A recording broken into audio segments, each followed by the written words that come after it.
tal? Yo soy Isabel Moreno, soy física, meteoróloga y a lo mejor me conocéis porque trabajo en el programa Aquí la Tierra de Televisión Española, en el que me encargo de la parte del tiempo los domingos. Y además en las redes sociales hablo un poquito de todo. Me podéis encontrar tanto en Twitter como en Instagram y ahora también en TikTok como Isabel Isa Moreno, en las tres igual. Y muchas gracias a Víctor por invitarme a esta entrevista, que me hace mucha ilusión, me parece muy divertida. Bueno, pues muchas ganas y espero que te guste y también la gente entienda más de meteorología y lo que piensan los meteorólogos. Pues adelante, cuando quieras. Bueno, pues a ver, voy a poner la primera pregunta y la primera pregunta realmente es cómo empezó tu afición a la meteorología y cuándo empezó. Pues esto igual os resulta curioso, porque yo lo que he observado en el mundo de la meteorología es que son aficiones que nacen muy pronto, pero en mi caso no fue así. Yo, de hecho, entré en física y yo no pensaba en meteorología, yo pensaba en astronomía. Y de repente me di cuenta en tercero de grado, cuando empecé a estudiar de verdad la astrofísica, que no me gustaba, que me gustaba ver documentales, hablar de astrofísica en términos muy divulgativos, pero en realidad cuando me metí más a fondo, ese campo no me gustaba. Y fue cuando descubrí la meteorología y el clima y dije, pero bueno, pero esta maravilla. Y así fue como me lancé a estudiar meteorología y clima. Sí, Era mayor pues ya. bastante interesante porque a mí, yo, mi opinión, cuando empecé también como hay más gente, también ha empezado más de niño. A veces o ya incluso, o lo llevas en el ADN, se puede decir, ¿sabes? Sí, sí, sí. Vamos, yo, la mayor parte de la gente que conozco que estudia meteorología o que se dedica ahora mismo a la meteorología es porque tienen esa afición desde muy pequeños. Sí, eso. Y yo no. Yo la descubrí, pues eso, con 21, 22 años, por ahí. Y Más creo 21 que, años. y creo que hay más gente que ya le está pasando, incluso ya más de adulto, ya incluso jubilados que conozco, que, ostras, ya le empieza a gustar la meteorología. Sí, sí. Bueno, pues la segunda pregunta, ¿estudiaste algo sobre meteorología? Sí, evidentemente sí. Lo he dicho también en la pregunta anterior. Estudié física y luego me especialicé en meteorología y geofísica. Hice el máster en meteorología y geofísica de la Universidad Complutense de Madrid. Y luego además he seguido aprendiendo comunicación, he seguido aprendiendo más cosas sobre meteorología, sobre clima, sobre todo, porque me gusta más el clima que la meteorología, aunque no es una diferencia muy grande. Digamos que si el clima me gusta un 10, la meteorología me gusta un 9,8. Bueno, Pero sí, he seguido estudiando y estudié algo relacionado con la meteorología. a ver, la tercera pregunta sería, bueno, aquí hay varias, ¿cuándo tomaste la decisión de profesionalizarte en la meteorología o cuándo te diste cuenta que la meteorología va a ser tu profesión? Fíjate que al final te he respondido a todas las preguntas en la primera. Pues sí, en tercero de grado más o menos fue cuando me di cuenta de que quería dedicarme a la meteorología. Y más allá de la meteorología, a contar la meteorología. Y eso fue como algo de lo que me di cuenta que iba a ser mi profesión, porque yo siempre había sido la típica estudiante, la de ¿quién quiere leer? Pues Isabel levanta la mano. ¿Quién quiere actuar en no sé qué historia de final de curso? Pues Isabel levantaba la mano. Toco el piano, aquí tenemos dos pianos, además canto, bueno, emito unos sonidos con mis cuerdas vocales que pretenden estar afinados.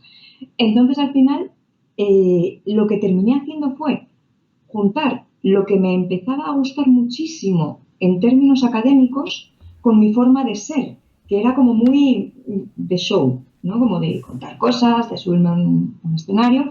Y así fue como me di cuenta que yo me quería dedicar a esto y centré todos mis esfuerzos en dedicarme a la comunicación de la meteorología y del clima. Sí, pues es bastante interesante esto de que también es muy importante la comunicación para que Sí, también la gente entienda, porque hay sí, gente que a lo mejor todavía no entiende del todo lo que es el tema de la meteorología. Y bueno, pues la cuarta sí. pregunta, que sería qué personajes te han influenciado más en el mundo de la meteorología y también cuál es la situación sinóptica que más te gusta. Sobre personajes que me han influenciado más, ¿te refieres a presentadores de televisión, por ejemplo, personas que se Pues mira, dedican a la Adrián meteorología? Cordero nos dijo que a él bueno, le había influido para trabajar el tema de la meteorología a él, a Jakov Petrus. Así Sí, personas importantes. pues es que como yo descubrí este campo tarde, igual era más madura y me fijé. en los comunicadores de meteorología y es que me pasaba exactamente igual que me pasa ahora, que yo veo a todos los profesionales que se dedican a esto y en todos ellos veo cosas positivas y cosas que son de admirar. Entonces, al final, como que todos, sin darse cuenta, me han influenciado de alguna forma o de otra. Pero realmente yo no recuerdo a nadie que me dijese, dedícate a esto y demás. De hecho, me acuerdo una vez en un despacho con un profesor y con unos amigos, Lucas, si estás viendo esto, seguro que te acuerdas, que estaba en el despacho de Lucas, precisamente, de este profesor, y cuando yo les dije, me quiero dedicar a ser comunicadora de meteorología. Se empezaron a reír de mí porque me dijeron, Isa, con lo bajita que tú eres, ¿cómo vas a llegar a señalar al Cantábrico? Y se empezaron a reír de mí. Claro. Esto que se queda Con como lo de- anécdota, pero Sí, con lo del Cantábrico. Claro, sí, en la parte más alta del mapa, eso es verdad. sí, se imaginaba que iba a estar yo ahí pegando saltos y demás. Sí. Y luego sobre la situación sinóptica que más me gusta, yo creo que las danas, porque como son tan erráticas a veces, pueden tener unas consecuencias tan variopintas en función de dónde se coloquen. Me gusta porque te hace estar pendiente todo el rato y a ver por dónde va la siguiente actualización del modelo y a ver qué nos está diciendo el radar y el satélite que está pasando, lo comparamos con lo que nos dicen los modelos. No sé, me parece como la más, la que te hace estar más alerta. Sí, porque las danas son muy variables. Aquí en Castilla y León, bueno, sobre todo en Salamanca, cuando mejor nos pille es cuando la bolsa de aire frío está colocada en Lisboa. En esa Mm, zona es buena, pero claro, como nos ha pasado este mes de marzo, cuando hemos tenido esta bolsa de aire frío demasiado colocadas hacia el estrecho, un poco más hacia Almería, en Salamanca hay un problema. Tenemos sureste. ¿Qué pasa? En Ávila el sureste es súper húmedo, pero claro, en Salamanca el sureste tiene que pasar por la sierra, por Gredos. claro, Y al pasar, pues llega reseco y con poca precipitación. Es claro. lo que menos me gusta a mí también del tema. Y bueno, y tú en Madrid, ¿cómo sería la configuración? ¿Qué más te gustaría si el tema de la Dana? ¿Dónde se colocaría?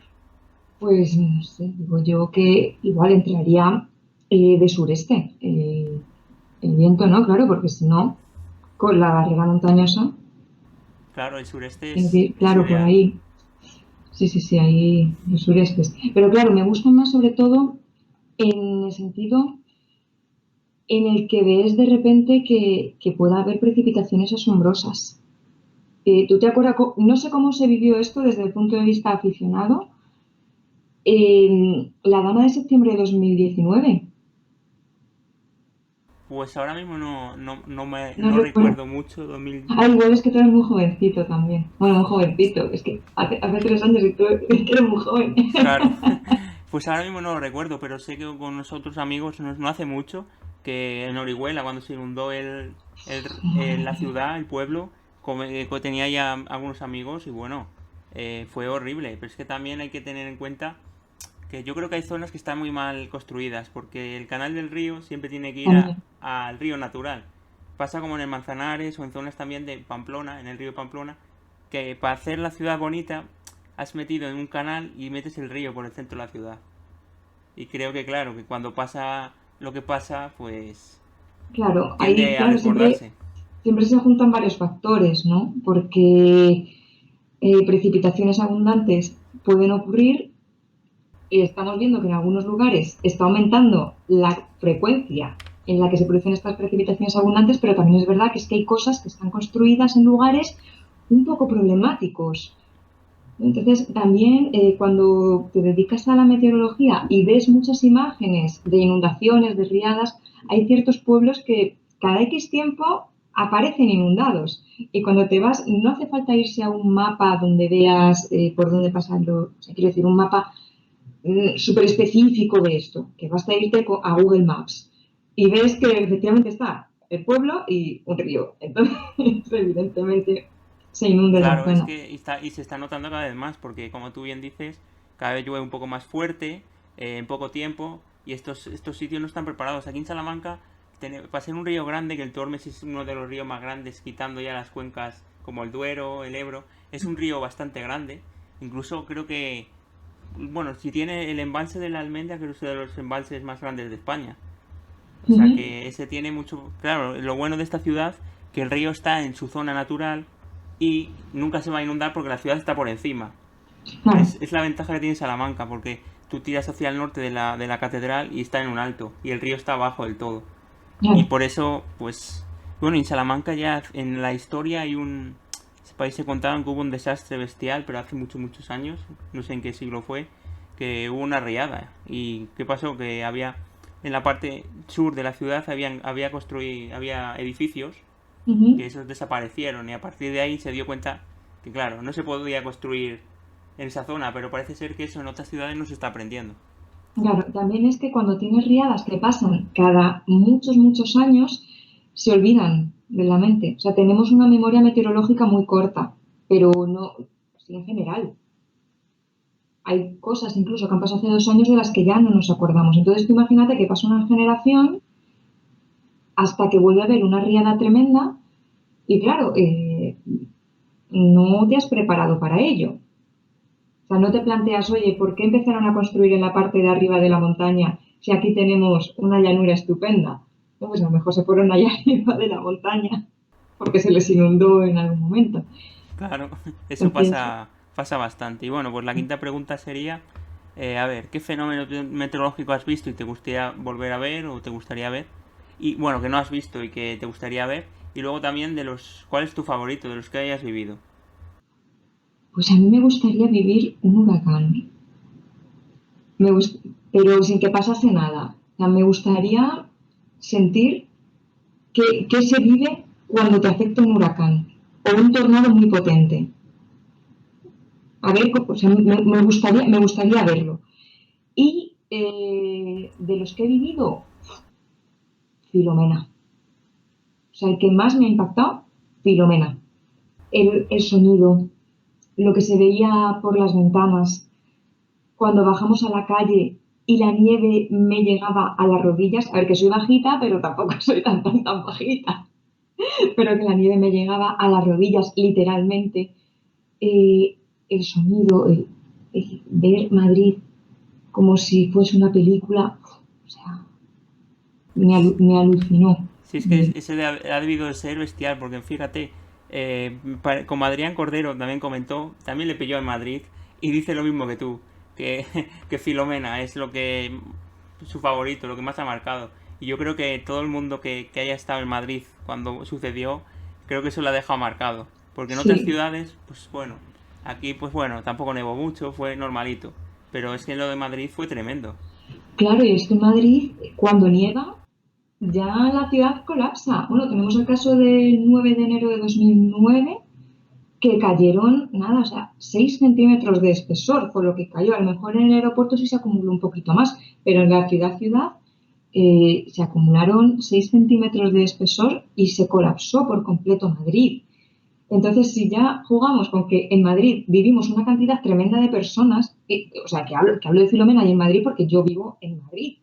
Si viviese en Toledo, me refería a Filomena desde Toledo, ¿no? Pero por eso estoy hablando de Madrid, que además vivimos muchísimas personas, entonces de repente vemos no 6 centímetros de nieve, sino medio metro. Aquí en Vallecas yo llegué a medir, no sé si eran 42 centímetros, algo así, o sea, es una barbaridad. Y los coches llenos, uy, uy, uy, uy, uy, uy, uy. Sí, Pues espero que no se repita, se veían porque, imágenes alucinantes en Madrid.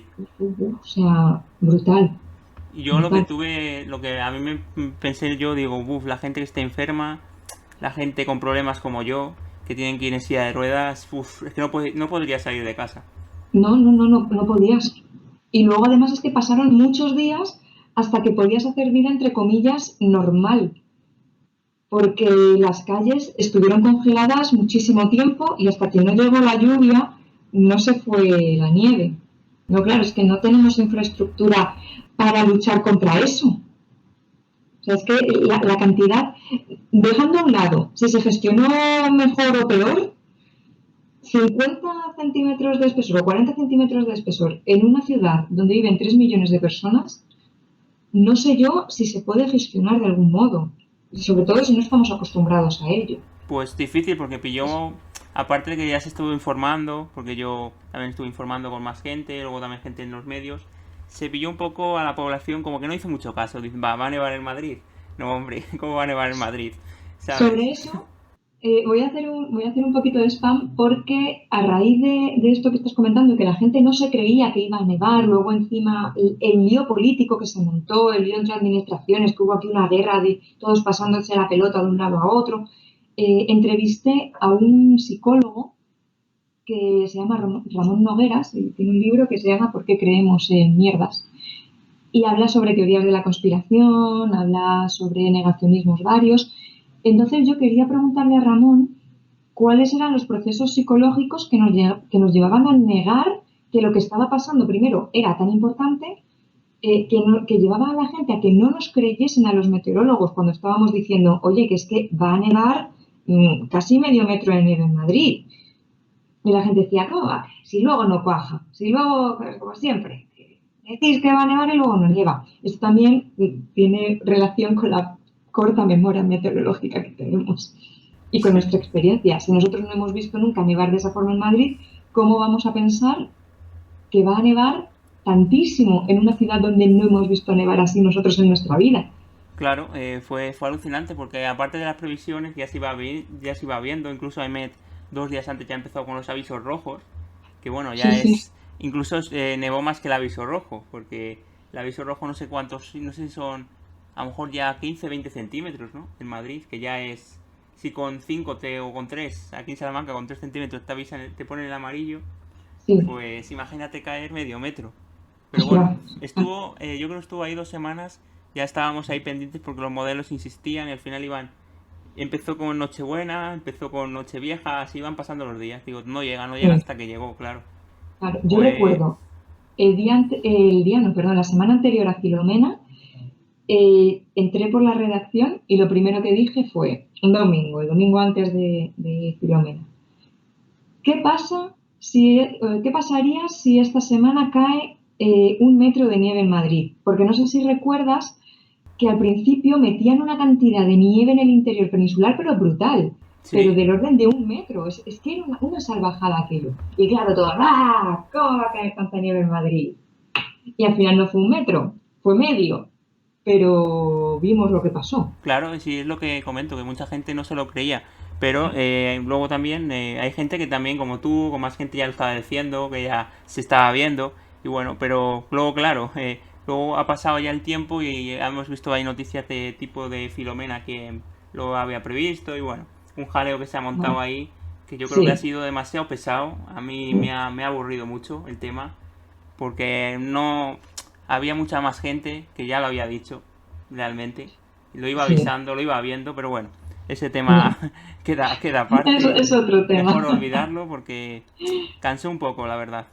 Y Sí. bueno, pues la sexta pregunta, ¿cuál es tu clima favorito y la estación del año que más te gusta?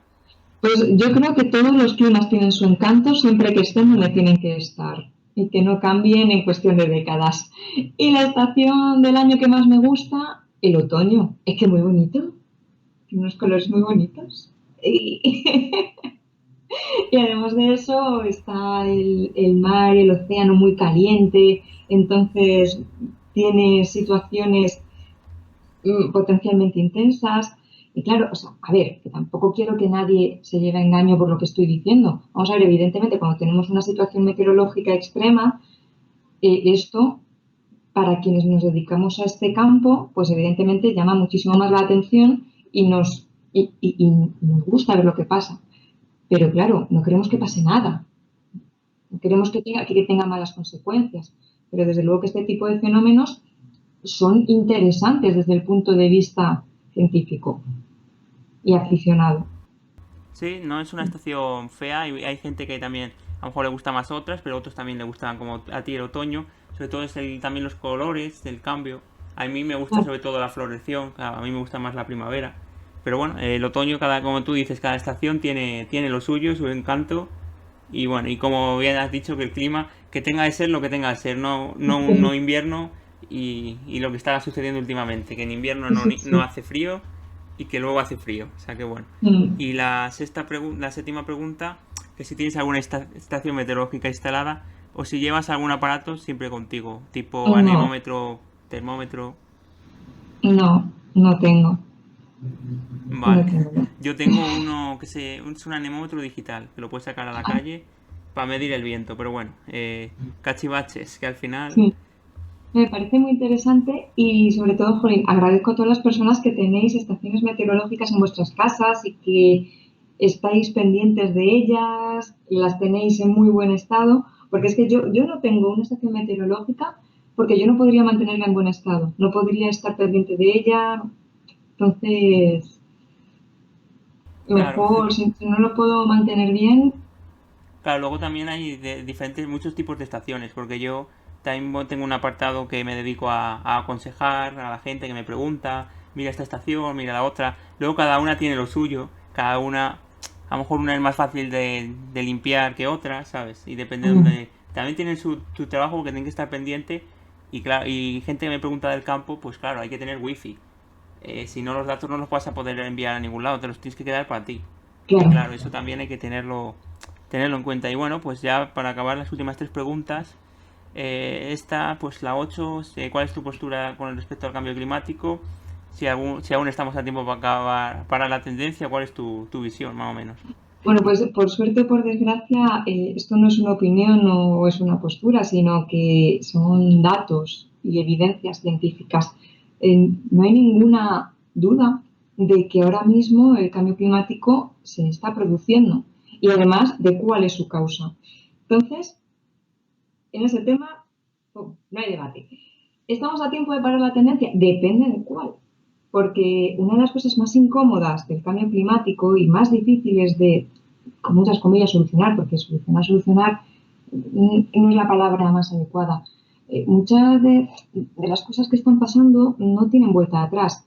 Por ejemplo, la subida del nivel del mar. Independientemente de lo que hagamos ahora mismo, el mar va a seguir subiendo. Entonces, esto, ostras, es que es muy complicado de contar y es muy complicado pensar que en el futuro el nivel del mar, como mucho, o mejor dicho, como poco, va a estar como está ahora, que seguirá subiendo. Lo que tenemos que evitar es que de aquí a finales del siglo suba lo menos posible, que la estimación está en unos 40 centímetros de aquí a final del siglo. Luego también, por si alguien esto no lo sabía, ojo que es que el nivel del mar no sube igual en todo el planeta. De hecho, hay zonas donde está bajando el nivel del mar, por cuestiones locales, por cuestiones de cómo soplan los vientos que se llevan el agua de un sitio a otro. Pero claro, si en algunos sitios está bajando, quiere decir que en otros está subiendo más de la media, ¿no? Entonces, bueno, pues este solamente es un ejemplo de, de algunos factores que son muy difíciles de revertir. ¿Estamos a tiempo de evitar consecuencias peores? Pues sí, y tenemos que agarrarnos a eso y a esa esperanza de que todavía se puede hacer muchísimo. A mí me gusta muchísimo cuando, por ejemplo, un amigo que también habla mucho de cambio climático, que se llama Andreu Escrivá, hace esta analogía. Dice, si a ti se te está quemando el salón, no hacer lo posible por salvar el resto de la casa y apagar el salón, o ya que se te ha quemado el salón y dices, bueno, el salón no lo voy a recuperar, pues bueno, pues que se me queme toda la casa, ya así total. No, no, intenta salvar lo máximo posible. Pues eso es lo que tenemos que pelear y lo que tenemos que hacer. Y ojo, que es muy duro, no hay una solución fácil, no existen soluciones milagrosas y la forma que tenemos de mitigar todo esto es muy, muy complicada porque apunta directamente a nuestra forma de vivir. Y hablar de eso es muy complicado. Y cambiarlo es muy complicado. Pero para eso podríamos estar, bueno, 2 horas aquí hablando Sí, de cambio para eso climático. o una semana entera, porque Una hay semana aún. tantas cosas que contar y lo que tú has contado del mar me parece interesante, porque claro, hay zonas donde hay bajas presiones, que el mar a lo mejor sube más que en altas presiones, y claro, eso hay que tenerlo en cuenta porque tú dices, si va a subir el mar 40 centímetros, a lo mejor zonas de Comunidad Valenciana, incluso en Huelva, Sevilla, que es una parte baja, puede entrar sube el mar, pero claro, cuando tienes una borrasca va a subir más. Ahí hay Eso un sí, claro. problema. Mira, ahí has dado en un punto clave. El hecho de que el nivel del mar sea superior, lo que nos está diciendo es que hay más volumen de agua. Entonces, tú ese volumen, en caso de poder moverlo, estás moviendo más volumen que antes. Por eso, en algunos sitios cada vez vemos las olas llegar más adentro en las ciudades que como lo hacían unos años atrás. Y esto, fíjate, esto causó una polémica y un revuelo brutal. ¿Tú te acuerdas de la borrasca Gloria en enero de 2020? Sí, me acuerdo que destrozó el litoral valenciano y de Cataluña también. La borrasca Gloria que dejó un montón de récords en el Mediterráneo. Tendría que volver a mirarlo, pero si no me falla la memoria, al menos Gloria hasta esa fecha había establecido el récord de altura significativa de una ola en el Mediterráneo occidental, que creo que era 8 metros y pico, en la boya de Valencia. Si no me falla la memoria, tendría que... Pues yo creo que sí.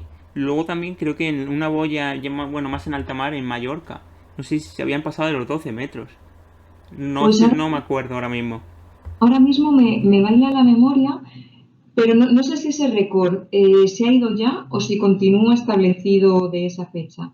Bueno, pues a raíz de Gloria, en el ayuntamiento de Berreguard, en un pleno en Berreguard, dijeron, oye, pues, ¿y si no reconstruimos el paseo marítimo? Porque llevamos no sé cuántos temporales en los últimos meses. Claro, recuerda, la Dana de septiembre de 2019. Y habían tenido también Sí, esa otro, fue tremenda también.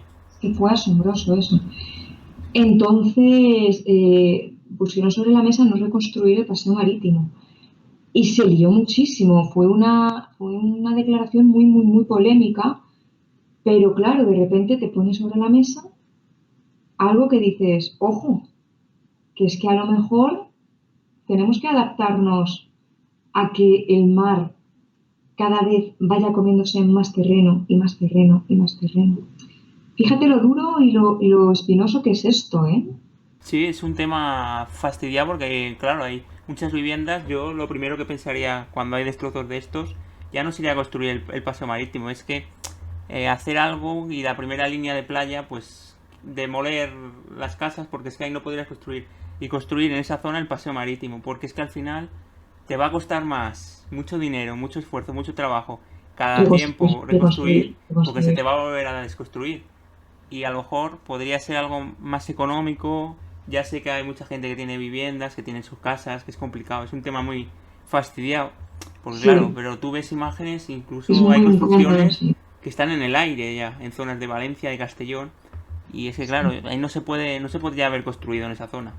Ojo que hay zonas, en la costa de Alicante, hay zonas donde el nivel del mar creo que está bajando. Aquí tendría que ver, porque siempre me baila un poco, por qué en este caso concreto baja ahí el nivel del mar. ¿Algún factor local hay ahí que hace que baje el nivel del mar? Sí, podría haber un factor local. Incluso yo he pensado también que hay algún sitio que también ha estado, que a lo mejor estos temporales también pueden hundir un poco la costa. Es decir, la parte, como ha habido tanta erosión, puede haber hundido un poco las olas. La zona antes de llegar las olas a la playa, de tantos golpes que da contra el suelo, pues haber hecho agujero más hondo. Podría también implicar eso. Pienso yo, ¿eh? Pues no lo sé, tendría que darle una vuelta, porque así de forma inmediata no me sale la respuesta. Sí, pero es un tema fastidiado para la gente que tiene las casas en esas zonas. Hay Pero bueno, muchos negocios sí, y, claro, o sea, ves cómo es un tema muy incómodo de que hablar y mucho sí. más complicado de lo que parece inicialmente. Incluso aquí puedes meter también el tema de los ríos, como os han comentado antes, de que claro, donde están construidas las ciudades y los pueblos. Sí, Bueno, pues sí, vamos sí. con las dos últimas preguntas ya para terminar. Y bueno, pues la 9, ¿cuál es el papel que tiene la meteorología y el clima en la educación del país? ¿Cómo lo ves ahí? Y bueno, Yo creo que no se cuenta demasiado, ¿no? Y bueno, es que tú y yo tenemos como un salto generacional casi, ¿no? Pero yo al menos recuerdo que cuando yo estudiaba no se daba demasiado. Yo ahora, por ejemplo, sí que voy a colegios y hablo sobre clima para alumnos de finales de primaria y los primeros cursos de secundaria. Sí que hablo de meteorología, pero porque la charla de cambio climático me parece que es como demasiado complicada para que ellos entiendan realmente lo que está pasando. Y luego además porque se me pierden las bromas que hago, entonces me paso más tiempo diciéndole, volved aquí que contando cosas. Pero creo que no se cuenta demasiado. Ahora bien, tenemos una cantidad de información y muy buena en la tele, en internet, en un montón de sitios, en las redes sociales, que no sé si haría falta también poner en educación más peso en estos temas. No lo sé. Luego también Yo, sí. fíjate que es que el clima, o al menos el cambio climático, a mí me parece que es algo completamente transversal. Entonces, ¿cómo lo abordas? ¿Con una asignatura de cambio climático? Es que yo creo que no es lo apropiado.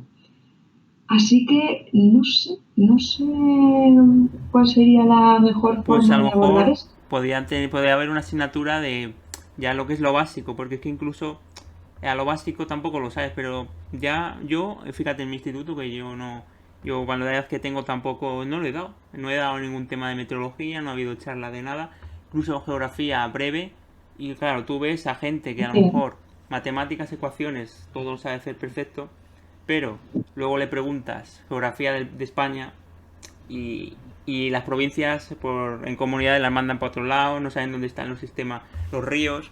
Creo que ahí falla bastante, pero es que creo que hay mucha gente joven que no, que le da igual. Yo veo, digo, prefieren, yo que sé, ver más la vida diaria, centrarse también en ver youtuber o de esta más de videojuegos que el tema meteorología. Y creo que también es un tema muy, muy importante. Creo que mm, debería haber en colegios ya desde muy pequeños, que es cuando yo creo que cuando ya se te mete ahí, que te va, aunque no que te guste, pero bueno, estar informado, porque tú no, ahora ponen el tiempo y mucha gente joven, bueno, va, ya se acabó, nos vamos, no sé qué.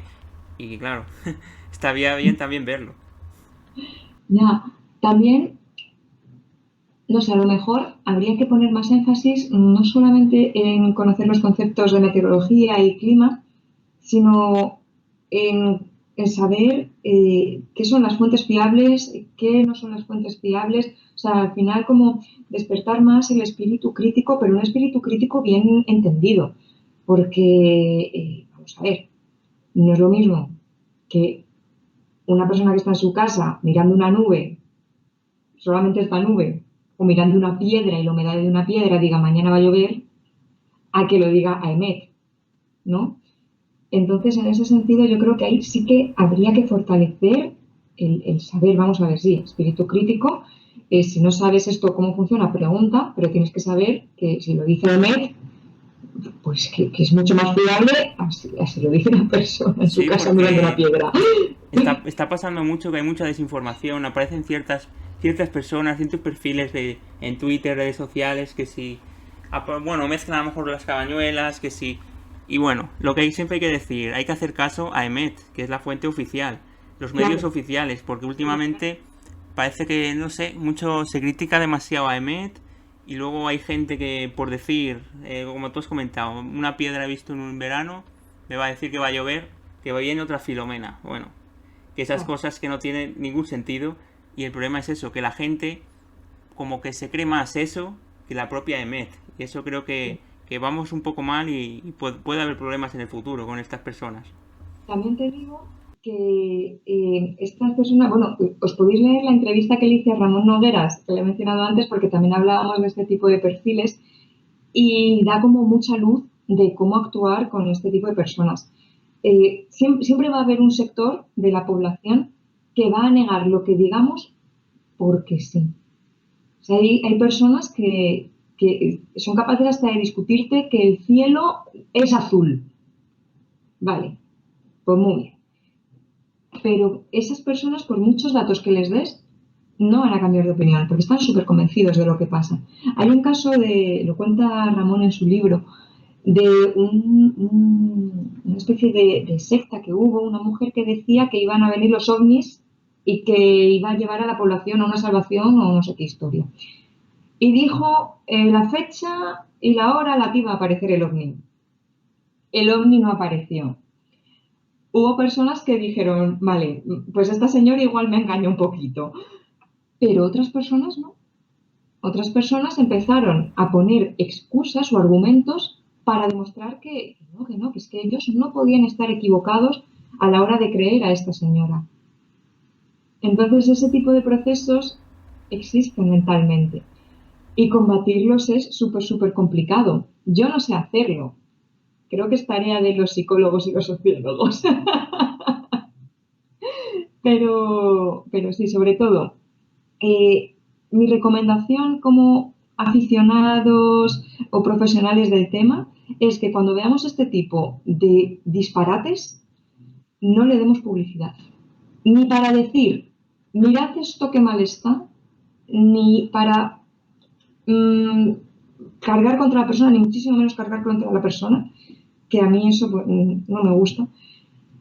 Pero no dar publicidad ni siquiera para desmentir lo que está diciendo. Quiero decir, o sea, si tú ves un tuit disparatado, por ejemplo, la nieve es falsa, pues no darle retweet ni siquiera para decir que eso es falso, porque estás ayudando a amplificar el mensaje. Aunque lo que estás diciendo es que eso no vale, pero ese mensaje está ahí y estás ayudando a amplificarlo. Sí, es lo que se está viendo, que tú ves en Twitter cuando publica información la Agencia Estatal de Meteorología, que a lo mejor no tiene tanta bola y alguna persona pues te dice una fecha de algo, me ha dicho la bola, que hay gente, luego también se están viendo gente perfiles con una bola de cristal que te va a decir el futuro de todo el año.